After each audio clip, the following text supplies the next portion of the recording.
السلام علیکم ورحمۃ اللہ وبرکاتہ. اعوذ باللہ السمیع العلیم من الشیطان الرجیم من حمزہ ونفخہ ونفثہ. بسم اللہ الرحمن الرحیم. وَلَقَدْ خَلَقْنَا الْإِنسَانَ مِنْ سُلَالَةٍ مِّنْ طِينٍ ثُمَّ جَعَلْنَاهُ نُطْفَةً فِي قَرَارٍ مَّكِينٍ ثُمَّ خَلَقْنَا النُّطْفَةَ عَلَقَةً فَخَلَقْنَا الْعَلَقَةَ مُضْغَةً فَخَلَقْنَا الْمُضْغَةَ عِظَامًا فَكَسَوْنَا الْعِظَامَ لَحْمًا ثُمَّ أَنشَأْنَاهُ خَلْقًا آخَرَ فَتَبَارَكَ اللَّهُ أَحْسَنُ الْخَالِقِينَ. ثُمَّ إِنَّكُمْ بَعْدَ ذَلِكَ لَمَيِّتُونَ ثُمَّ إِنَّكُمْ يَوْمَ الْقِيَامَةِ تُبْعَثُونَ. محترم سامعین کرام، سورۃ المومنون سورہ نمبر 23 یعنی 23، اور اسی سورت سے ابھی آپ کے سامنے آیت نمبر 12 سے لے کر کے 16 تک، یعنی 12، 13، 14، 15، 16 یہ چند آیات آپ کے سامنے تلاوت کی گئی. سامعین کرام، ان آیتوں کے اندر اللہ تبارک و تعالیٰ نے اپنی قدرت کاملہ کا بیان فرمایا ہے. اس آیت کریمہ میں اللہ تبارک و تعالیٰ نے وہ پروسیس بتلایا ہے جو انسانوں کو پیدا کرنے میں اللہ تبارک و تعالیٰ کی قدرت کاملہ کے ذریعے سے جو بے مثل پروسیس سامنے آیا، اور اللہ تبارک و تعالیٰ نے جس انداز میں جس طریقے سے انسانوں کو پیدا کیا جو انتہائی بے مثل ہے، ان باتوں کو اللہ تبارک و تعالیٰ نے یہاں پر بیان فرمایا ہے. ساتھ ہی ساتھ ان آیتوں میں اللہ نے یہ بھی بیان کیا ہے کہ انسان کو جو پیدا کیا گیا اس کے پیچھے اصل مقصد کیا ہے. دیکھیے، اللہ تبارک و تعالیٰ نے فرمایا وَلَقَدْ خَلَقْنَا الْإِنسَانَ مِنْ سُلَالَةٍ مِّن طِينٍ، اور بلا شبہ ہم نے انسانوں کو مٹی کے خلاصے سے پیدا کیا ہے. ہم نے انسانوں کو کس سے پیدا کیا ہے؟ مٹی کے خلاصے سے. سامعین کرام، یہ آیت کریمہ اور اس کے بعد کی جو آیات ہے اس میں اللہ تبارک و تعالیٰ نے یہ بتلایا ہے کہ انسان کی پیدائش کی ابتدا کیسے ہوئی. سب سے پہلے اللہ تبارک و تعالیٰ نے سیدنا آدم علیہ السلام کو، جو تمام انسانوں کے باوا ہیں، جہاں سے پوری انسان کی جو نسل ہے، اس کو اللہ تبارک و تعالیٰ نے یہاں پر بیان فرمایا ہے کہ اللہ تبارک و تعالیٰ نے آدم کو مٹی سے پیدا کیا. ابھی آدم کے بعد تو انسانوں کو مٹی سے تو پیدا نہیں کیا. آدم کے بعد سے جو انسانوں کی پیدائش کا جو طریقہ ہے وہ پہلے نطفہ، جو مرد اور عورت کے ملنے سے جو نطفہ ماں کے شکم کے اندر قرار پاتا ہے، وہیں سے اللہ تبارک و تعالیٰ نے تمام انسانوں کے پیدائش کا پروسیس بتلایا ہے. لیکن انسان کے پیدائش کی جو ابتدا ہوئی، انسان کے تخلیق کی جو ابتدا ہوئی، وہ سیدنا آدم علیہ السلام سے. اور سیدنا آدم علیہ السلام کو اللہ تبارک و تعالیٰ نے ایسی مٹی سے پیدا کیا جو کھنکھناتی ہوئی اور بالکل سڑی ہوئی بدبودار مٹی، اللہ تبارک و تعالیٰ نے اس مٹی سے آدم کو پیدا کیا. سامعین کرام، حافظ ابو جعفر ابن جریر طبری رحمۃ اللہ علیہ نے تفسیر الطبری میں بیان فرمایا ہے کہ آدم علیہ السلام کو تین کے نام سے بھی موسوم کیا گیا. تین کا مطلب کیا ہوتا ہے؟ مٹی. تین کا مطلب کیا ہوتا ہے؟ مٹی. چونکہ آدم کو مٹی سے پیدا کیا گیا تھا، اس لیے آدم علیہ السلام کو تین کے نام سے بھی موسوم کیا گیا. اور اسی طرح سے دیگر مفسرین اور خاص طور سے امام قتادہ رحمۃ اللہ علیہ نے کہا ہے کہ اللہ تبارک و تعالیٰ نے سیدنا آدم علیہ السلام کو چپکتی ہوئی لیسدار مٹی سے بنایا، مٹی کے خلاصے سے بنایا. یعنی جو مٹی ہے اس مٹی کو پہلے اللہ تبارک و تعالیٰ نے گیلا کیا اور اس کو بالکل اس طرح سے چھوڑ دیا کہ وہ سڑ جائے، اور پھر اسی خلاصے سے اللہ تبارک و تعالیٰ نے آدم علیہ السلام کو پیدا کیا. اور یہی چیز حافظ ابن کثیر رحمۃ اللہ علیہ نے پسند فرمایا، اور اسی لیے حافظ ابن کثیر رحمۃ اللہ علیہ نے آگے بیان فرمایا ہے کہ اللہ تبارک و تعالیٰ نے انسان کو مٹی کے خلاصے سے، سڑے ہوئے بدبودار کھنکتی ہوئی مٹی سے، چپکتی ہوئی مٹی سے پیدا کیا. اسی لیے اللہ تبارک و تعالیٰ نے قرآن کریم میں کہیں پر کہا طین لازب. کیا کہا اللہ نے؟ طین لازب، یعنی چپکتی ہوئی لیسدار مٹی. اس سے اللہ تبارک و تعالیٰ نے انسانوں کو پیدا کیا، آدم کو پیدا کیا. اور کہیں پر اللہ تبارک و تعالیٰ نے فرمایا من صلصال من حمأ مسنون. من صلصال من حمأ مسنون کا مطلب ہوتا ہے کھنکھناتی ہوئی مٹی سے، جو سڑی ہوئی بدبودار مٹی ہے، اس مٹی سے اللہ تبارک و تعالیٰ نے آدم کو پیدا کیا، اور پھر وہیں سے اللہ تبارک و تعالیٰ نے انسانوں کی نسل چلائی. یعنی خلاصہ کلام یہ ہے کہ اللہ تبارک و تعالیٰ نے انسانوں کو کس چیز سے پیدا کیا؟ مٹی سے پیدا کیا، وہیں سے اس کی تخلیق کی ابتدا ہے۔ اسی لیے اللہ تبارک و تعالیٰ نے قرآن کریم سورۃ الروم آیت نمبر 20 میں فرمایا وَمِنْ آیَاتِهِ أَنْ خَلَقَكُم مِّن تُرَابٍ ثُمَّ إِذَا أَنْتُمْ بَشَرٌ تَنْتَشِرُونَ۔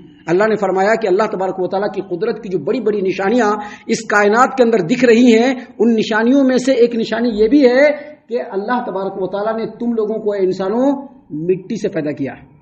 ثم اذا انتم بشر تنتشرون، پھر تم ایک انسان بن گئے اور پوری دنیا میں پھیل گئے۔ اللہ نے مٹی سے پیدا کیا، پھر تم انسان بن گئے اور پوری دنیا میں پھیل گئے۔ سامعین کرام، اس سلسلے میں اللہ کے رسول صلی اللہ علیہ وسلم کی ایک حدیث ہے جس کو امام احمد نے اپنی مسند کے اندر ابو موسیٰ رضی اللہ عنہ سے روایت کیا، اور اسی روایت کو امام ابو داؤد نے اپنی سنن ابی داؤد کتاب السنہ باب فی القدر، حدیث ہے کہ ابو موسیٰ اشعری رضی اللہ عنہ کہتے ہیں کہ نبی کریم صلی اللہ علیہ وسلم نے فرمایا کہ اللہ تبارک و تعالیٰ نے آدم علیہ السلام کو، یعنی انسانوں کو، جب آدم علیہ السلام کا نام لیا جائے تو سمجھ لیے انسان، آدم علیہ السلام کو مٹی کے ایک مٹھی سے پیدا کیا، ایک مٹھی مٹی۔ ابھی ہم لوگ زمین پہ ہاتھ مارتے ہیں، ایسے ہاتھ مارا اور ایک مٹی مٹھی میں اٹھایا۔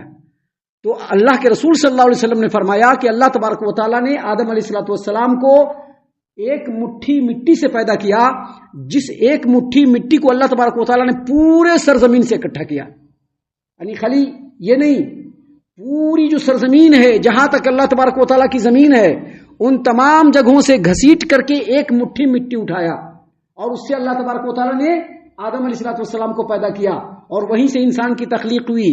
اس لیے آپ دیکھیں گے کہ کوئی انسان انتہائی گورا چٹا ہوتا ہے، اور کوئی انسان کالا کلوٹا ہوتا ہے، کوئی انسان لال ہوتا ہے، کوئی انسان گیہواں کلر کا ہوتا ہے، کوئی گورا اور کالا کے بالکل بیچ بیچ کا ہوتا ہے، کوئی انسان بالکل ہی اچھا اور نیک تینت ہوتا ہے، کسی انسان کی فطرت کے اندر بالکل شیطنت ہوتی ہے۔ یہ پوری مٹی کو ایک جگہ گھسیٹ کر کے جو اللہ نے پیدا کیا تو رقم رقم کے انسان پوری دنیا کے اندر پیدا ہو گئے۔ کوئی انتہائی نرم دل ہے، کوئی بڑا ہی سخت دل ہے۔ یہ سب اسی مٹی کے اثرات سے ہے کہ اللہ تبارک و تعالیٰ نے پوری مٹی کو گھسیٹ کے، آپ دیکھتے ہیں کہیں پر لال مٹی ہے کہ نہیں ہے، کہیں پر مٹیالہ مٹی ہے، کہیں پر کالا مٹی ہے، تو پوری مٹی کو گھسیٹ کر کے نبی کریم صلی اللہ علیہ وسلم نے فرمایا اللہ تبارک و تعالیٰ نے انسان کو، آدم کو پیدا کیا۔ اسی لیے پورے انسانوں میں آپ دیکھیں گے کہ کوئی گورا ہے، کوئی کالا ہے، کوئی سرخ ہے، کوئی درمیانہ ہے، کوئی جو ہے بالکل اچھا ہے، نرم ہے، طبیعت کا ہے، نیکوکار ہے، کوئی انتہائی سخت اور انتہائی بدبخت ہے۔ سامعین کرام، اسی لیے اللہ تبارک و تعالیٰ نے یہاں پر بیان فرمایا ہے کہ وَلَقَدْ خَلَقْنَا الْإِنسَانَ مِنْ سُلَالَةٍ مِّن طِينٍ، ہم نے انسانوں کو مٹی کے خلاصے سے پیدا کیا ہے۔ خلاصہ سمجھتے ہیں نا، پورا جو ایک چیپٹر ہوتا ہے اس کا جو کنکلوژن ہوتا ہے اس کو کیا کہتے ہیں؟ خلاصہ۔ یہ جو پوری زمین کی جو مٹی ہے اس پورے مٹی کے خلاصے سے اللہ تبارک و تعالیٰ نے آدم کو پیدا فرما دیا۔ سامعین کرام، اس کے بعد اللہ تبارک و تعالیٰ نے فرمایا ثم جعلناہ نطفۃ، کیونکہ مٹی سے تو پہلی مرتبہ آدم کو پیدا کیا، اب آدم کے بعد اللہ تبارک و تعالیٰ نے آدم کے بائیں پسلی سے کیا پیدا کیا؟ ان کی بیوی مائی ہوا کو پیدا کیا، اور پھر وہاں سے جو نسل انسانی کا جو سلسلہ چلا ہے، وہ جو نسل انسانی کا جو سلسلہ ہے، اس نسل کے نشو و نما ہونے اور اس کے کمپلیٹ ہونے کا جو پورا پروسیجر ہے اب اللہ تبارک و تعالیٰ یہاں پر بیان فرما رہا ہے۔ اللہ نے فرمایا ثم جعلناہ نطفۃ، پھر اللہ تبارک و تعالیٰ نے انسانوں کو کس چیز سے پیدا کیا؟ نطفے سے پیدا کیا۔ ہو کا مطلب انسان، ثم جعلناہ، یہ ہو جو ہے یہ ضمیر ہے، عربی گرامر کے حساب سے یہ ضمیر ہے جو انسان کی طرف لوٹ رہا ہے۔ اللہ نے فرمایا ثم جعلناہ نطفۃ، پھر ہم نے جن سے انسان کو نطفے سے پیدا کیا، یعنی جو پہلی بار تو مٹی سے پیدائش کی ابتدا ہوئی، اور اس کے بعد جو انسانوں کے پیدائش کی جو ابتدا ہے وہ نطفے سے ہے۔ یہی وجہ ہے کہ اللہ تبارک و تعالیٰ نے قرآن کریم سورہ الف لام میم سجدہ آیت نمبر 7 اور 8 میں فرمایا وَبَدَأَ خَلْقَ الْإِنسَانِ مِن طِينٍ ثُمَّ جَعَلَ نَسْلَهُ مِن سُلَالَةٍ مِن مَاءٍ مَّهِينٍ۔ اللہ تبارک و تعالیٰ نے فرمایا کہ انسانوں کی پیدائش کا جو سلسلہ چلا، جو اس کا جو آغاز ہوا، اس کی جو شروعات ہوئی وہ مٹی سے ہوئی، اور پھر اللہ تبارک و تعالیٰ نے ایسے نطفے سے جو بالکل ہی کمزور نطفہ ہے، جو بالکل کمزور نطفہ ہے، اللہ تبارک و تعالیٰ نے اس سے انسان کو پیدا کیا۔ اللہ تبارک و تعالیٰ نے نطفہ انسان کو دیا، شوہر و بیوی ملتے ہیں، مرد و عورت ملتے ہیں، اور اس کے بعد اللہ تبارک و تعالیٰ پھر سے ایک نسل انسانی کو پیدا فرماتا ہے۔ سامعین کرام، اس چیز کو اللہ تبارک و تعالیٰ نے قرآن کریم سورۃ المرسلات میں بیان فرمایا ہے کہ الم نخلقکم من ماء مہین، اے انسانوں کیا میں نے تم لوگوں کو بالکل کمزور اور بالکل ذلیل پانی سے پیدا نہیں کیا؟ اور پھر فرمایا فجعلناہ فی قرار مکین، وہ جو نطفہ ہے اس کو ہم نے ماں کے پیٹ کے اندر ایک محفوظ جگہ دیا، الی قدر معلوم، ایک مقرر وقت کے لیے۔ یہ پروسیجر جو اللہ تبارک و تعالیٰ نے بتلایا کہ جب ماں کے پیٹ کے اندر نطفہ جاتا ہے تو اللہ تبارک و تعالیٰ نے جو اس کے لیے وقت مقرر لکھ دیا ہے، اس وقت مقرر تک وہ نطفہ ماں کے پیٹ کے اندر رہتا ہے۔ اب وہ جو نطفہ ہے ماں کے پیٹ کے اندر کیسے کیسے رہتا ہے، اللہ نے آگے مزید بیان فرمایا، ثم خلقنا النطفة علقة، وہ جو نطفہ ہے جب ماں کے پیٹ میں پڑ جاتا ہے، شکم مادر میں پڑتا ہے، رحم مادر میں پڑتا ہے، تو اللہ نے فرمایا کہ اس نطفے کو ایک مقرر وقت کے بعد اللہ تبارک و تعالی جمے ہوئے خون کے لوتھڑے میں اللہ بناتا ہے۔ خون کا جو جمع ہوا ہوتا ہے نا، جمع ہوا خون اللہ تبارک و تعالی اس میں اس کو تبدیل کر دیتا ہے۔ یعنی وہ نطفہ جو اچھال کے ساتھ آتا ہے، وہ نطفہ جو مرد کے پیٹ سے نکلتا ہے، وہ نطفہ جو عورت کے دونوں سینوں کے بیچ کی جو ہڈی ہوتی ہے وہاں سے نکلتا ہے، اللہ تبارک و تعالیٰ نے کہا کہ اس نطفے کو ماں کے پیٹ کے اندر جب ہم قرار دیتے ہیں، جماتے ہیں، تو وہاں پر ایک مدت تک وہ نطفے کی شکل میں رہتا ہے، پھر جمع ہوا خون کا لوتھڑا بن جاتا ہے۔ اور پھر آگے اللہ تبارک و تعالیٰ نے فرمایا فَخَلَقْنَا الْعَلَقَةَ مُضْغَةً، وہی خون جو جمع ہوا تھا بالکل لال، جس کی کوئی شکل نہیں تھی، اللہ تعالیٰ اس کو گوشت کی بوٹی بنا دیتا ہے، ٹکڑا جس کی کوئی شکل نہیں ہوتی ہے، اور پھر وہ بھی ایک وقت تک ماں کے پیٹ میں رہتا ہے۔ جیسا کہ آپ نے اس سے پہلے قرآن کریم کی آیت اور نبی کریم صلی اللہ علیہ وسلم کی حدیث مبارک سنی ہوگی کہ 40 دن تک نطفے کی شکل میں رہتا ہے، پھر 40 دن تک خون کا بالکل جمع ہوا لوتھڑا ہوتا ہے، پھر وہ 40 دن کے بعد گوشت کا ٹکڑا بنتا ہے، اور پھر 40 دن کے بعد اللہ تبارک و تعالیٰ اس میں روح پھونکنے کے لیے فرشتوں کو بھیج دیتے ہیں، ہڈی بنتا ہے، پوری شکل بن جاتی ہے، اور اس کے بعد 40 دن کے بعد اس کے اندر روح پھونکی جاتی ہے۔ تو اللہ نے اسی بات کو یہاں پر بیان فرمایا ہے فَخَلَقْنَا الْعَلَقَةَ مُضْغَةً، جمے ہوئے خون کے بعد اللہ تعالیٰ اس کو گوشت کا ٹکڑا بناتا ہے جس میں کوئی شکل نہیں ہوتی ہے، کوئی جان نہیں ہوتا ہے، اور آگے مزید فرمایا فَخَلَقْنَا الْمُضْغَةَ عِظَامًا، وہ جو گوشت کا جو ٹکڑا ہوتا ہے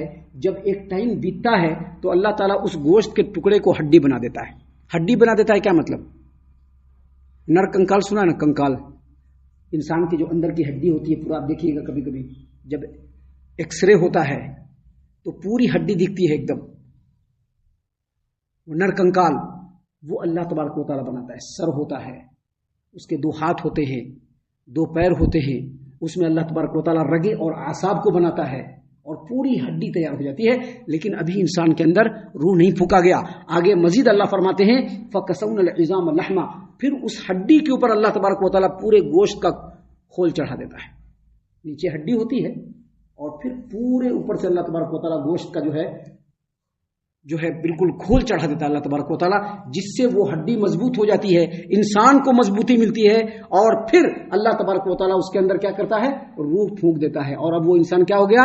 سانس لیتا ہوا، حرکت کرتا ہوا انسان بن جاتا ہے، جو بچے کی شکل میں ماں کے پیٹ میں رہتا ہے۔ سامعین کرام، یہاں پر اللہ تبارک و تعالیٰ نے فرمایا فَكَسَوْنَا الْعِظَامَ لَحْمًا، ہڈیوں کے اوپر اللہ تبارک و تعالیٰ گوشت کا لباس چڑھا دیتا ہے، ثُمَّ أَنشَأْنَاهُ خَلْقًا آخر، اور پھر اللہ نے کہا کہ اللہ تبارک و تعالیٰ نے فرمایا کہ ہم نے اس کو ایک الگ صورت میں بنا دیا۔ ایک الگ صورت میں بنا دیا کیا؟ پہلے نطفہ تھا، وہاں سے اس کی حالت تبدیل ہوئی تو کیا ہوا؟ خون کا جمع ہوا، پھر وہاں سے اس کی حالت تبدیل ہوئی تو کیا ہوا؟ گوشت کا ٹکڑا بنا، پھر اللہ تبارک و تعالیٰ نے اس کو ہڈی بنایا، ہڈی میں پوری شکل دی، ڈھانچہ دیا، اس کے اوپر سے گوشت کا کھول چڑھایا۔ اب جو اللہ تبارک و تعالیٰ نے اس کے اندر روح پھونکی تو ایک دوسرے حساب کتاب میں آ گیا، وہ اس کی آنکھیں کھل گئی، اس کے جسم میں حرکت آ گیا، اس کی سانسیں چلنے لگی۔ یہی وجہ ہے کہ آپ دیکھیں گے کہ ماں جب اس کے پیٹ میں بچہ ہوتا ہے تو کبھی کبھی لات بھی مارتا ہے، کبھی ادھر جاتا ہے، کبھی ادھر جاتا ہے، کبھی کبھی بہت زیادہ حرکت کرنے کی وجہ سے بچہ آنت کی نلیوں میں پھنس بھی جاتا ہے، جس کو بڑی ہی مشکل سے نکالا جاتا ہے۔ اس طرح کے بہت سارے کیسز جو ہے ڈیلیوری کے ٹائم میں ہوتے رہتے ہیں، تو وہ اللہ تبارک و تعالیٰ نے بنا دیا۔ اس چیز کو اللہ نے یہاں پر بیان کیا۔ محترم سامعین کرام، اپنے ان تمام قدرت کاملہ کو بیان کرنے کے بعد اللہ تبارک و تعالیٰ نے جو اپنے اس قدرت کاملہ کو بیان کیا، تو بیان کے بعد جب اللہ نے بتلایا کہ ہم نے انسان کو اس طرح سے پیدا کیا، پہلے نطفہ تھا، پھر خون بنایا، پھر گوشت کا ٹکڑا بنایا، پھر ہڈی بنایا، ہڈی کے اوپر جو ہے گوشت چڑھایا، پھر اس کو جو ہے ہم نے جو ہے روح پھونکی، پھر انسان جو بنا، اللہ نے فرمایا فتبارک اللہ احسن الخالقین، چنانچہ اللہ جو سب سے بہترین تخلیق کرنے والا ہے، انتہائی برکت والا ہے۔ یہاں پر اللہ تبارک و تعالیٰ نے یہ بات کیوں بیان کیا؟ اس لیے بیان کیا کہ جس رب نے اتنے مرحلوں سے گزار کر، اتنے پروسیس سے گزار کر تم کو اتنا بہترین انسان بنایا کہ جب تم پیدا ہوتے ہو تو پہلے کمزور ہوتے ہو، پھر ذرا بڑے ہوتے ہو، پھر تھوڑا اور بڑے ہوتے ہو، چلنے پھرنے کی طاقت ہوتی ہے، پھر تھوڑا اور بڑے ہوتے ہو تو دیکھنے سننے اور لوگوں سے بات چیت کرنے کی طاقت ہوتی ہے، پھر تھوڑا اور بڑے ہوتے ہو تو اچھے خاصے نوجوان بچے ہو جاتے ہو، اور پھر اس سے اور بڑے ہوتے ہو تو ایک بہترین انسان کی شکل میں ہوتے ہو۔ جس رب العالمین نے تم کو ان مرحلوں سے گزار کر کے اتنا بہترین انسان بنایا، پھر تم اللہ کو چھوڑ کر کہاں چلے جا رہے ہو؟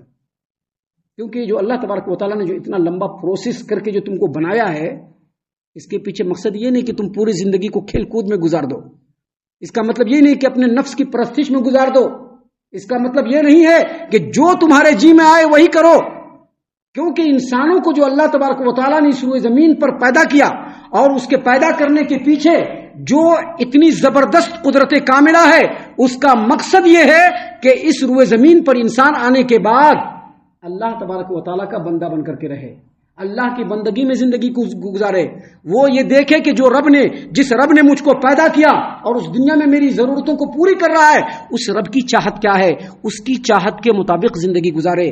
کیونکہ جب زندگی گزار لے گا تو اس کے بعد کیا ہوگا؟ اللہ نے اس بات کو یہاں پر بیان فرمایا، ثم انکم بعد ذلک لمیتون، جب تم دنیا کی زندگی گزار لوگے تو اس کے بعد تم پھر مرنے والے ہو۔ پہلے تو کچھ نہیں تھے، رب نے تم کو انسان بنا دیا، اب جب تم کو اللہ نے انسان بنایا اور تم اپنی پوری زندگی گزار لوگے تو پھر وہ رب تم کو مار دے گا، موت سے ہمکنار ہونا پڑے گا، اور موت سے ہمکنار ہونے کے بعد لوگوں کے کہنے کے مطابق مٹیوں میں مل کر کے سڑ گل کے بالکل ختم نہیں ہو جاؤ گے۔ اللہ نے مزید آگے فرمایا، ثم انکم یوم القیامت تبعثون، قیامت کے دن اللہ تبارک و تعالیٰ پھر سے تم کو اپنے بارگاہ میں اٹھائے گا۔ اللہ نے قرآن کریم سورۃ العنکبوت آیت نمبر 20 میں کہا، ثم اللہ ینشئ النشأۃ الآخرہ، پھر اللہ تبارک و تعالیٰ تم کو دوبارہ پیدا کرے گا۔ کس دن؟ جس دن سور پھونکا جائے گا، اس دن۔ کس دن؟ جس دن قیامت برپا ہوگی، اس دن۔ کس دن؟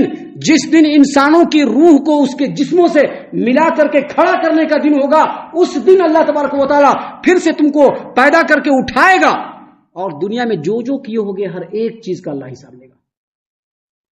اچھا کیے ہوگے حساب ہوگا، برا کیے ہوگے پھر بھی حساب ہوگا، اللہ کو راضی کرنے والے عمل کیے ہوگے پھر بھی حساب ہوگا، اپنے نفس کی پرستش کیے ہوگے پھر بھی حساب ہوگا۔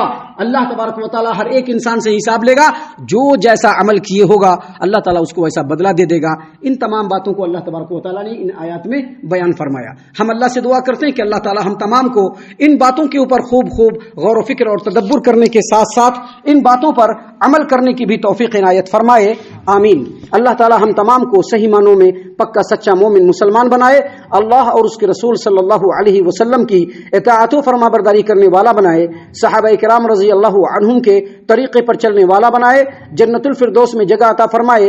اے اللہ ہم تمام کو جہنم سے پناہ دے، اے رب العالمین ہم تمام کو جہنم سے پناہ دے، اے مالک الملک ہم تمام کو جہنم سے پناہ دے، آمین یا رب العالمین۔ وما علینا الا البلاغ المبین۔ الذي نزل الفرقان على عبده ليكون للعالمين نذيرا